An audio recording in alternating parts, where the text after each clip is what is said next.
Alafia, bonjour, buenos dias, boa tarde, bonsoir. My name is Erica Ashton, and I am the Festival Director for the Black Consciousness Festival, ECABO. It is with joy and love that I welcome you to the opening ceremony for the Black Consciousness Festival 2022. We are here and we give thanks. This year, we are focusing on healing and reconnection. One of the characters in Earl Lovelace's book, While Gods Are Fallen, reminds us that, and I quote, a human being is not simply a complex animal. A human being is a divine being, a beautiful and sacred achievement. End of quote. As we continue to shift, remembering and embracing our divinity and our sacredness, we recognize that we need to heal individually and collectively. Bell Hooks says to us, and I quote, rarely, if ever, are any of us healed in isolation. Healing is an act of communion. End of quote. And so we are communing over the next few days, sharing this journey. As people of African descent, rituals are important for us and a part of the healing mechanisms that have been left us by our ancestors that are available to us and that we need to reclaim. To open and clear the space for us, Ade Ola.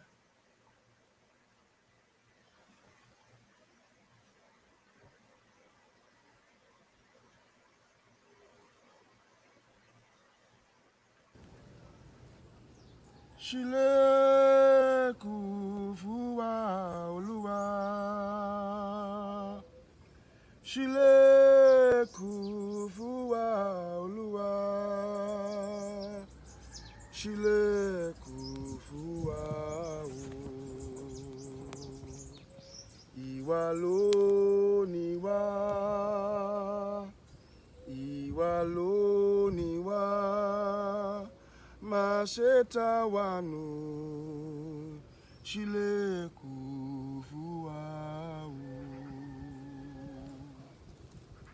Mojuba Olódùmarè Mojuba Olófin Olórun àlàyé Omi tútù Orí tútù Tútù ilé Tútù láròyé Egúnlára bẹ̀mẹ̀lì sí Olódùmarè Mojuba Baba Yeshu Mojuba Onílé Mojuba Baba Ògún Mojuba Yemonja, Mojuba Baba Shakpana, Mojuba Baba Osayin, Mojuba Yemonja, Mojuba Yeye Oshun, Mojuba Baba Shongo, Mojuba Yaoya, Mojuba Obatala, Mojuba Bogbo Risha.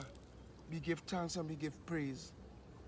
Mojuba to all our positive ancestors. Mojuba to those that came before us, those that shed their blood, those that sacrificed for us, those that were beaten for us, those that went to prison for us, those that ran away to the hills and hid themselves for us, those that ran to the forests and hid themselves for us, those whose blood, sweat, and tears paved a way for us. I salute all our positive ancestors. May they bless us, may they guide us, and may they protect us in this month of the Black Consciousness Festival.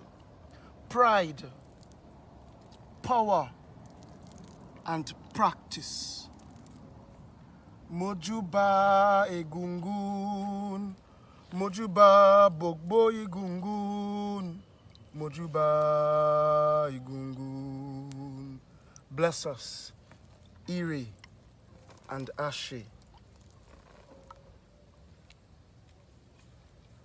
Wolewa Egun Wolewa, Wolewa Egun Wolewa, Wolewa Egun Wolewa, oh Wolewa, Wolewa Egun Wolewa, Wolewa Egun Wolewa, Wolewa Egun Wolewa, oh Wolewa. egun wolewa.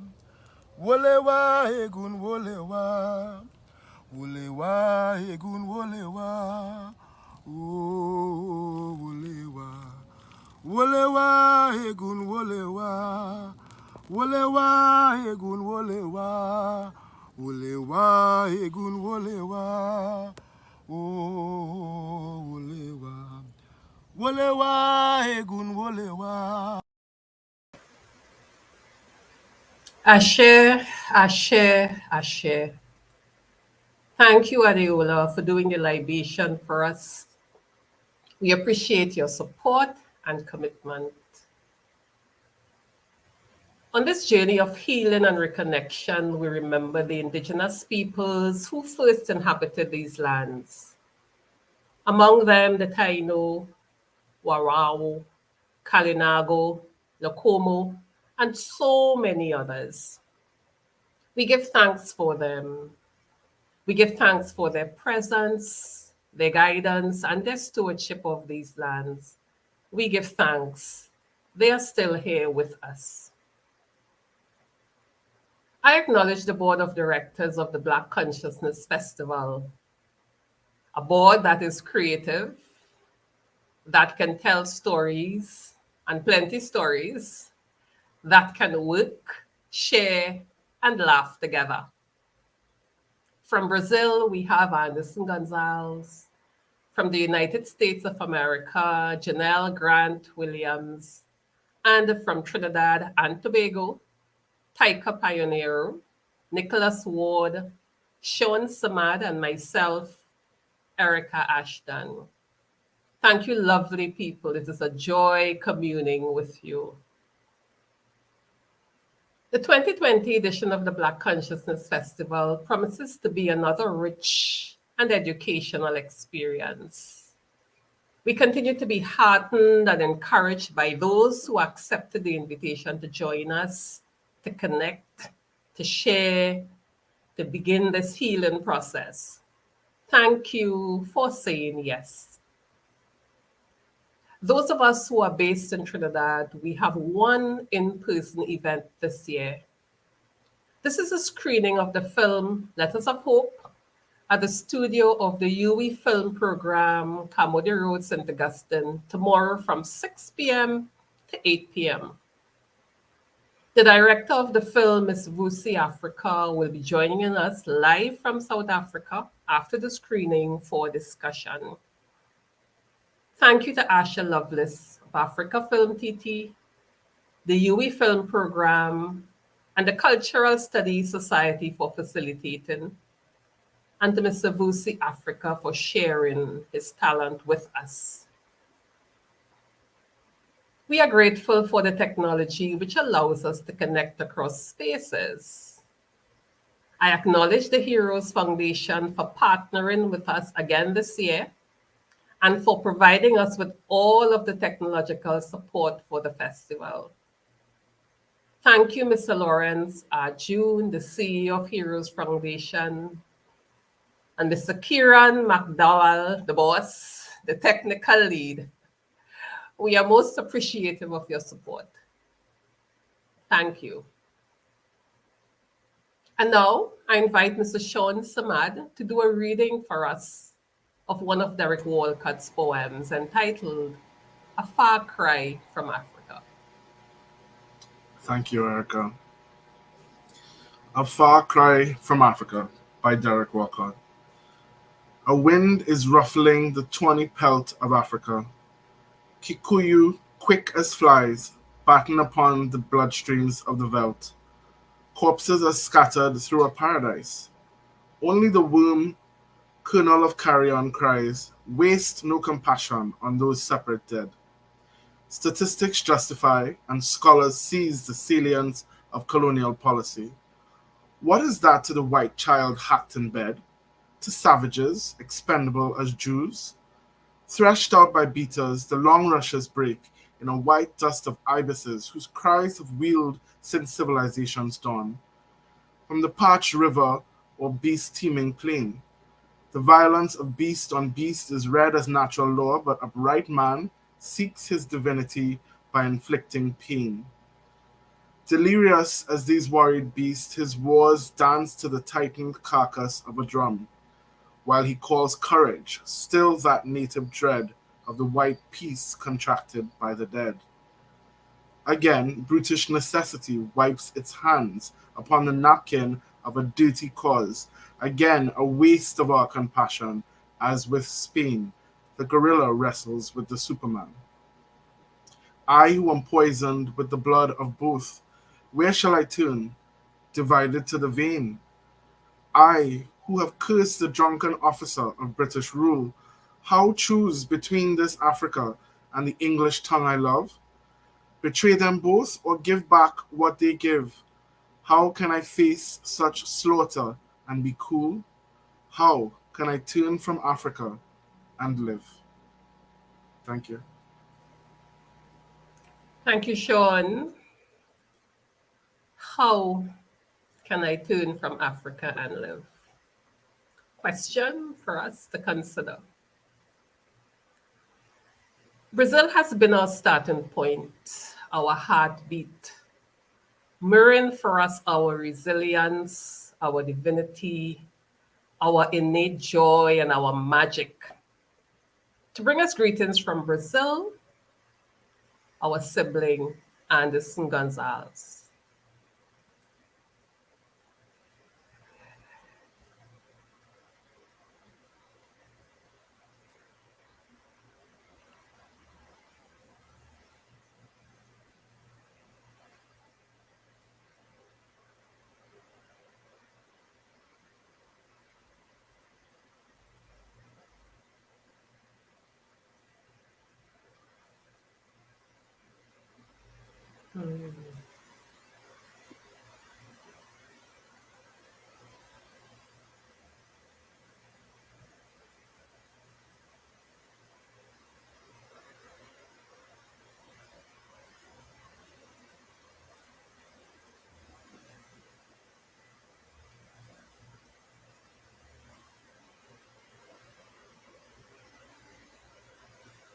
I think Anderson is giving us some silent greetings.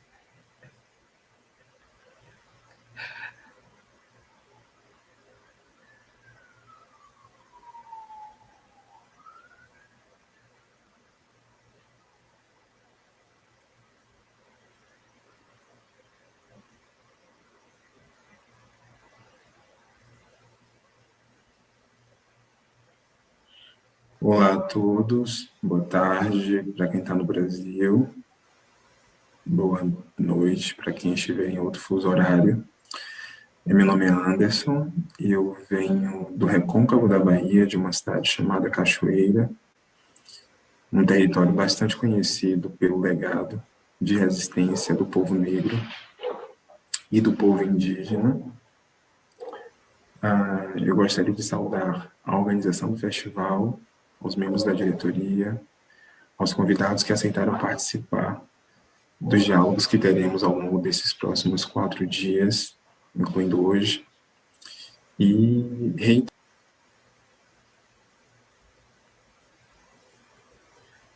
I think we will continue, and when we get Anderson going, he will share his greetings with us. Definitely. So, o festival tem, ao conectar pessoas across the diaspora, através da diáspora,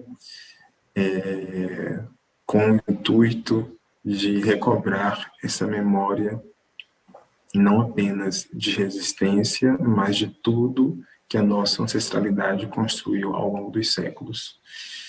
Acredito que o tema desse ano, cura e reconexão, tem muito a ver com o período que atravessamos atualmente no Brasil e no mundo, um período de acirramento político, de recrudescimento de algumas violências que são notáveis no nosso cotidiano, mas que nos últimos anos ganharam um certo endosso por parte de instituições, de figuras públicas.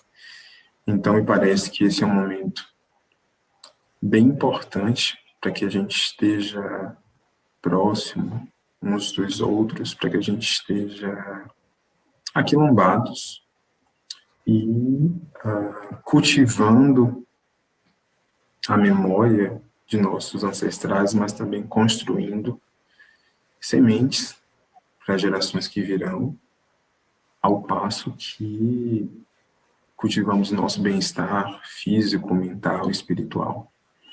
Então, gostaria de desejar a todos um excelente festival e agradecer pelo convite para integrar a programação desse ano, bem como fazer parte da diretoria. Um excelente festival a todos.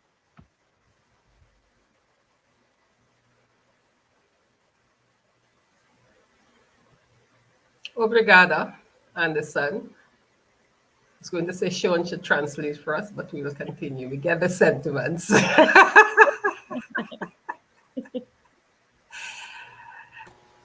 So Lee Lutchman. Lee has a huge heart. Lee is a gem, generous, inspiring, and genuine. She is with us again this year, supporting our vision for the festival. Seamlessly, it seems, creating the most amazing graphics. So all of the graphics that you would see advertising, the ceremonies, and the conversations have been done by Lee.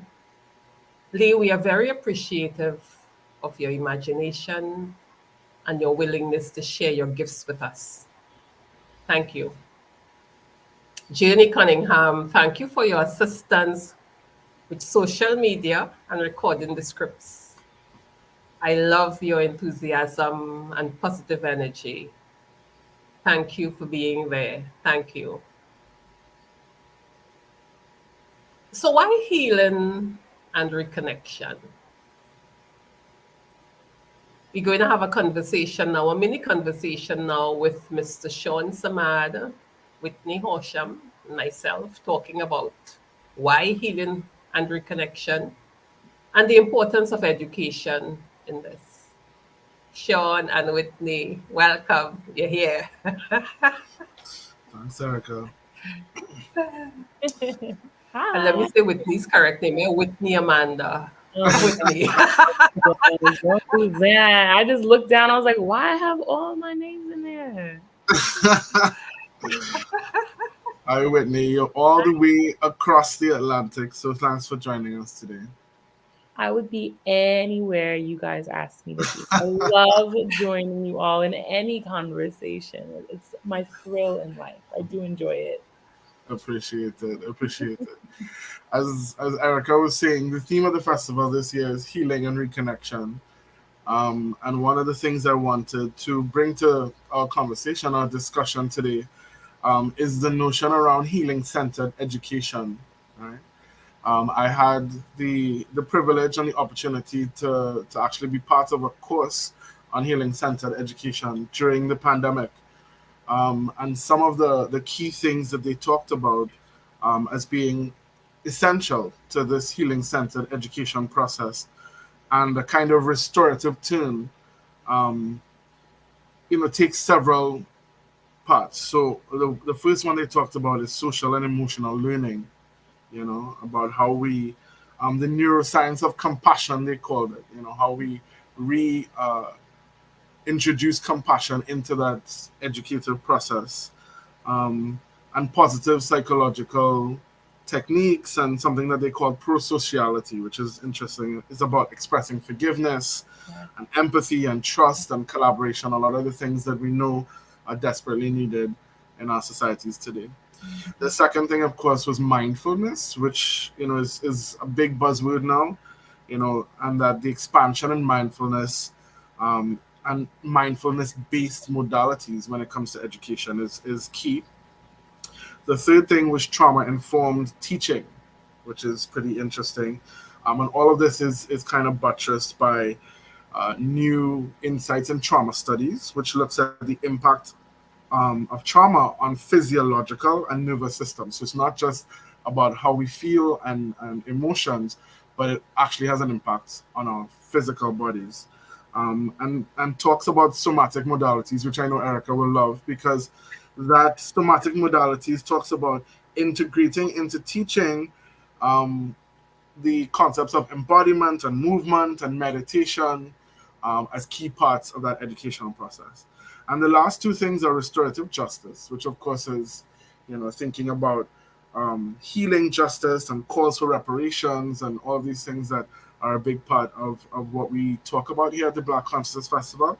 And the last thing is indigenous scholarship and ontology. So going back to, some of the original ways of thinking and seeing and doing, and decolonizing how we approach education.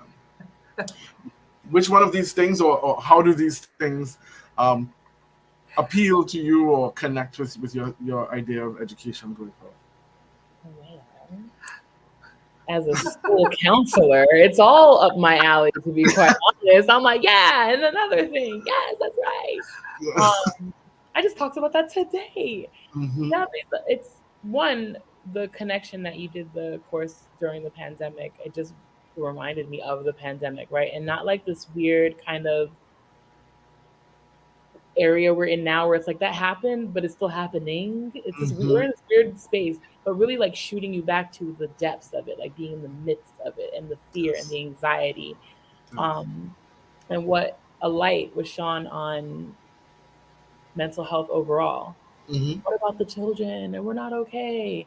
And suddenly it's the buzzword: mindfulness, meditation, connection. We need to be connected. Capitalism suddenly just went out the window, and it's like, what about the people? And I want to hold on to that trajectory. And these things that you touched on in the intro are the ways to do it, the best ways to do it, reintroducing those concepts. And what better place than in education, right? It's kind of at the helm or the foundation, whichever direction you want to go, of our society. It's where a lot of these things can be embedded in our society, or even undone, right? Who better to start than with our children and our futures. Yes. Yeah. Great. Any thoughts on that, Erica? Yeah, I'm thinking, the importance, the foundation of that. I'm also thinking, in terms of the parents in this whole setup, the teachers. So even while we undoing the education, how do we get people? How do we get ourselves engaged in the healing that is required? So we can put these things into practice. I see it, Whitney's face. Because it's one thing to go to the courses, do the readings, do the thing, and it's another thing to make the commitment Absolutely. to having a practice, doing the work, to checking how you're doing things. Yeah, doing the actual work. In the school I work in, we say it's not just talking the talk, it's walking the walk, right? So our students are so capable. They have a breadth of knowledge and language and access and resources that they can say all the things they need to say, use the buzzwords, key terms, and talking about social emotional learning and empathy and compassion. They say all the things, but how do you teach what you're talking about, Erica? And really, it's modeling. It's not language. It's not just saying it. It's actually modeling it. And one of the most important aspects of the work I do with the children I work with is the restorative process, the focus on restoration, reparation, the healing of it. And like it was mentioned in the opening ceremony, healing doesn't happen in isolation. It can't. We need each other. We need to do that. But if trauma is always viewed as something to be quiet about or ashamed of, or I don't have that, then there's no work to be done. And then there's no modeling to be done. Yeah. Whitney, you raised something that's really interesting there, which is, when we talk about mental health, there's this catchphrase that the first step is acceptance, right? And you mentioned that in acknowledging, we have to first acknowledge that it's not okay, that we live in systems that are broken, systems that are created by traumatic processes, whatnot, and that there are things that we need to do. There are, like Erica says, there are things that we need to not just know about and think about, but do. There are things that we have to actively do to to unravel all of this. If that's not done, then we don't really go anywhere. Yeah. That brings me to the idea of like, then where's the space to do it, right? So I think self-care, from the buzzword to the true work, right, was felt more accessible to me when I didn't have an office to get to, a schedule to follow, people to have to see, engaging and connecting and contacting. You're in isolation at home. There's a lot of time to reflect. There's a lot of time to like be confronted with some truths. It's creating now, where do we create the space to do that now, where life is back up to the levels it originally was? That's, I think, a lot of it, where people create coping mechanisms and things that bridge the gap. Some of the bridges are really strong and healthy, some not so much. But a lot of people don't want to unpack because they're like, I've gotten that little suitcase so jam packed. If I touch it, it will explode, and then I'm gonna have to clean it all up, and I don't want to. I don't have the space. I have to get to work. I have these kids that I need to take care of and make sure they're healthy. I have like it's prioritizing it. So if we don't create the space to do it collectively, it's gonna be harder for people to be willing to engage in that kind of work collectively. And I think as you're talking with me, part of the thing is recognizing that we mentioned that the system is toxic. Yeah, for sure. And for some of us, it's about making a decision that do we want to continue to enable a system which is not working for us, for any of us? But who's going to be Do we the still want to be disruptor? on that treadmill going along, knowing it's not working for us and knowing that that is what is giving us the mental health challenges? So where do we take responsibility for ourselves and the lives we want to live? Yeah. It takes courage, I know, but at the end of the day, where do we as a people start and not continue blaming a system, but looking at what we have and what we could do, and as you say, how we could reach out and help each other. So that, I think, sounds like the trauma-informed teaching, right? Like if we start, what Sean was saying, taking a course and educating ourselves. There are people in the world, I work with a lot of them, who are really, truly committed and interested in ways to undo that. There's an acknowledgement, right? Like we've been saying, there's an acknowledgement, like an understanding, okay. And part of that is then engaging and kind of digging into the work. But maybe we need more information. Maybe we need to know how. We know the what, we know the why for the most part, but the how, now what? Yeah, a lot of people say that. Yeah. And then it's the idea of who's going to be the disruptor? Who's going to be the one to do it? That is a big undertaking. It is. It's each of us who know, it's work. Yes, Whitney. Don't hide it's with me. work Don't hide. because what we do, we keep asking who is going to do it, and the question has to be, so why not me? Yeah. Well, Erica, it's interesting that you say that. One of our export members, he's Brazilian, Jonathan. He's telling me last night in Brazil there is a saying that goes, "Quem trabalha mais," which means those who work a lot work a lot. Yeah. In other words, the more you know and the more exposed you are and the more conscious you are, is the more you're gonna have to work, and that's just something that you have to accept. It's not easy. It definitely is not easy, but it's about just saying, this is our mission. This is what we have to do if we're really in support of this healing and reconnection. Yeah. So, ladies, I want to ask you We have guys. so much. Yeah, sorry, I was going to say we have so much going for us. The joy, the resilience, which I think sometimes is a cap off because we're resilient, so we don't have to stop and do the work. Yeah. Again, we have some things which we could look at. Yeah. And start now. Definitely. No, you're Yes, right. Whitney, I never thought of it that way. The idea of resilience is like the thing that you need to fix, but if the temporary fix keeps holding on, you don't bother fixing it. You're like, no, it's good. Yeah. And we're not good because we're seeing it. Sure. We're making ourselves busy so we don't have to stop, and that is one of the things we really have to look at. Yeah. Yeah. So, ladies, I want to wrap this conversation by asking you for your final thoughts. This weekend, we're going to be listening to a bunch of people across the diaspora talking about different ways and elements and themes of healing and reconnection. What final thoughts would you like to leave with our audience today in terms of how you see healing and reconnection and why is this important? I know that's a big question. Just wrapping it up, let's just quickly give me your thoughts on this. Deep, profound. Sean, you're such a way with words. I'm extremely excited about the theme and the idea of this year, because it's at the center of all of our individual experiences and collective experiences, and it's also for me personally at the center of my own personal journey right now. Like the timing is insane. The idea of healing, and also at the center of the work I do. And every now and then, when you do that work, like you said, people who work a lot, right?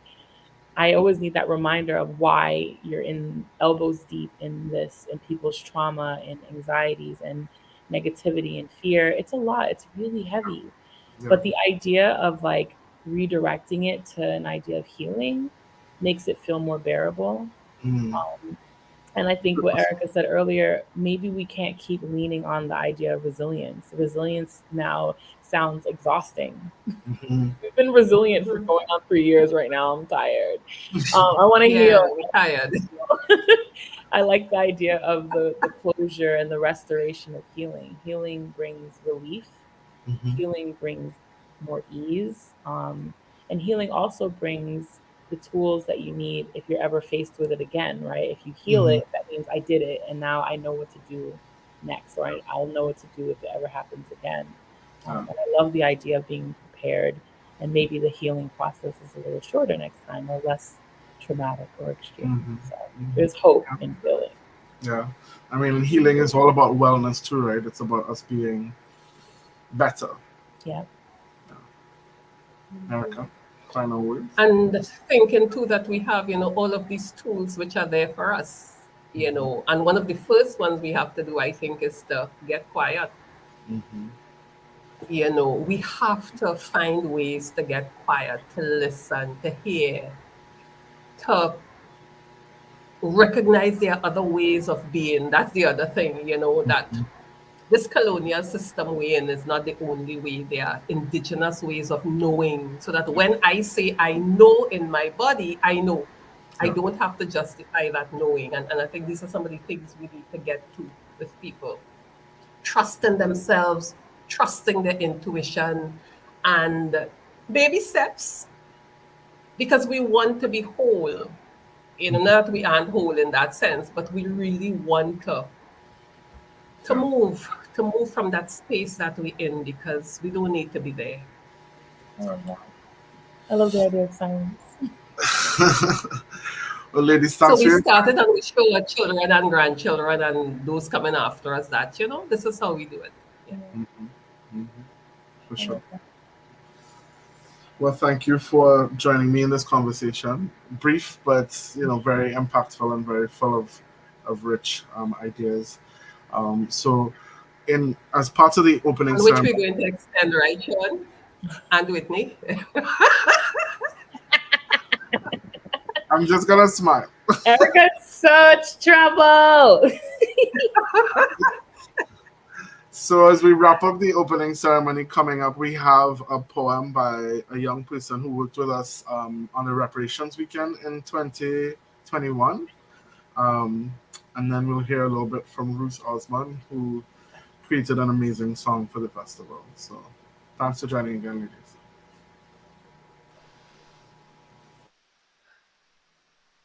Welcome to those who breached extinction. Welcome to the great breathers of lofty scriptures and their happiness, and the vast arborescence of their dreams. Welcome to a century-old prodigy, vigorous men, painted tall man to man in the sunripe skies of their duty. Welcome. Welcome you mysterious forests of proud women, with your gentle wrath reflecting the play of the universe, your tidal vocabularies and your spectres of elegant columns reaching skyward from your African abysses. Welcome, you dark imperishable sources of human tribes, welcome to infancy. perpetually alive in your immense womb? Welcome. Slender winds of a remote land, with the living perfumes of new days, of vintage customs, aglow in the firm rounds of your dark breasts. Ruth Osman here. The nocturnal delights. Held closely in sacred African ceremonies, the molten air of bodies, candle flies between earth and sky in the glow of communion, at the nipples and in the auspicious cup of your navel. We kiss as we kiss, in an understanding of prophecy. How all things merge without bruising their skins, seamlessly. How alike the eye and distances are here. Already, with the first light of dawn, between night and day, catching our parting lips, new generations are arriving with defiant futures. Up, upswung torrents of new marriages to dawnings that slept a while too long, in the rhapsodic conflagrations of my own blood and bones and flesh. The swollen floods of middle passage buoy my spirit forward with centurion stealth. Oh, you young curiosity, dew bedazzled petals on the forehead of new day. Welcome, welcome, welcome. Gather around our table so richly deserved and fine, where all histories are resolved in the polished grain of its wood, where all storms are quieted in our arbors, enraptured stare at this morning's heart, at leisure in its unflattering sea. Welcome. Welcome, O fine guests who congeal beyond endurances to link the pinnacles of thought in an addition splendidly arisen above great spaces of palpitating climates. See the blessed heights of art and reason. Hi everyone, Ruth Osman here. I am so happy these few moments with you as we begin the Black Consciousness Festival. The first piece I'll be doing is from my album Elemental and it's called Come With Me.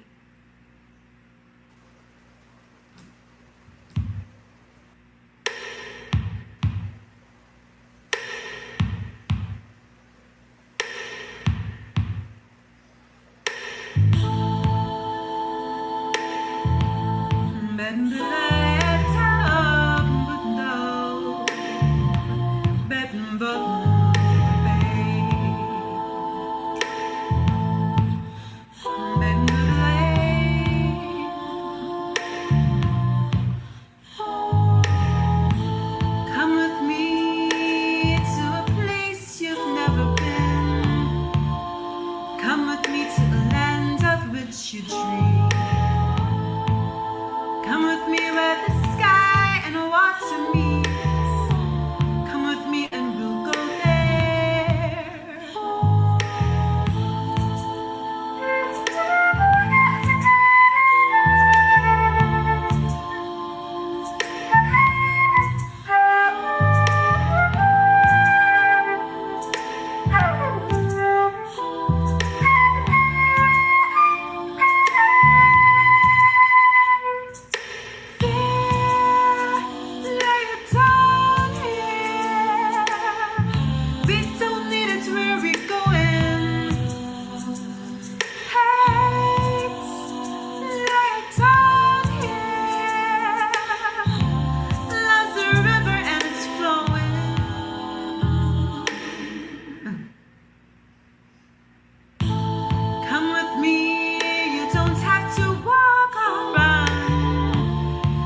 I've been tripping on the line. I've been wasting precious time. You know how it gets to you when you fall flat on your face. God, I wish I could erase some things I said and things I've done. Then I see you walking by and to look into your eyes. Don't try, you can't hide the truth. I know you wanted to, you want the same thing that I do. To be loved, to let love flow through you.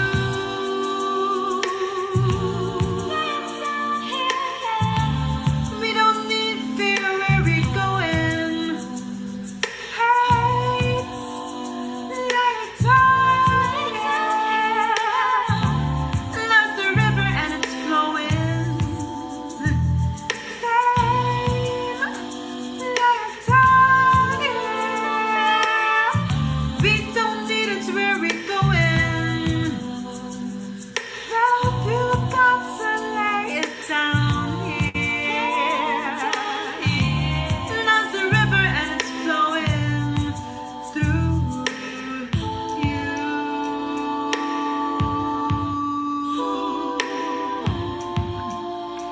Can you feel love flow through you? But never away.